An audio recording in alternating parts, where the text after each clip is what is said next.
தமிழகத்துல சட்ட ஒழுங்கு அடியோடு சீர்கெட்டு விட்டது. நேற்று தினம் பாத்தீங்கன்னா ஒரு சப் இன்ஸ்பெக்டர் வெட்டி கொலை செஞ்சிருக்கிறாங்க. நமக்கு பாதுகாப்பா இருக்கின்ற ஒரு காவல்துறை அதிகாரிய வெட்டப்பட்டு கொலை செய்யப்பட்டிருக்கு சொன்னா நமக்கு யார் பாதுகாப்பு கொடுப்பது? சிந்திச்சு பாருங்க. ஒவ்வொருவரும் சிந்திக்க வேண்டும்.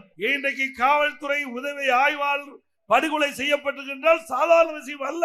இன்றைக்கு நாட்டிலே சட்ட ஒழுங்கு அடியோடு சீர்கெட்டு வேண்டும் என்பது நான் தொடர்ந்து வலியுறுத்தி வருகிறேன். அது இன்றைய தினம் நிரூபணமாக இருக்கின்றது.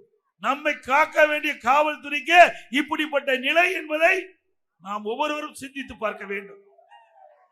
அது மட்டுமல்ல, இன்றைய தினம் கோவையில காவல் நிலையத்தில் ஒரு சப் இன்ஸ்பெக்டர் அவர் தற்கொலை செய்து கொண்டார். ஒரு பக்கம் அதே மாவட்டத்தில் வெட்டி கொலை செய்யப்படுகிறார், இன்னொரு பக்கம் காவல் நிலையத்திலேயே ஒரு எஸ்ஐ தற்கொலை செய்து கொண்டிருக்கிறார். அப்படி என்றால் இந்த ஆட்சியிலே சட்ட ஒழுங்கு எந்த அளவுக்கு மோசமாக இருக்கின்றது என்பதை நாம் உணர வேண்டும்.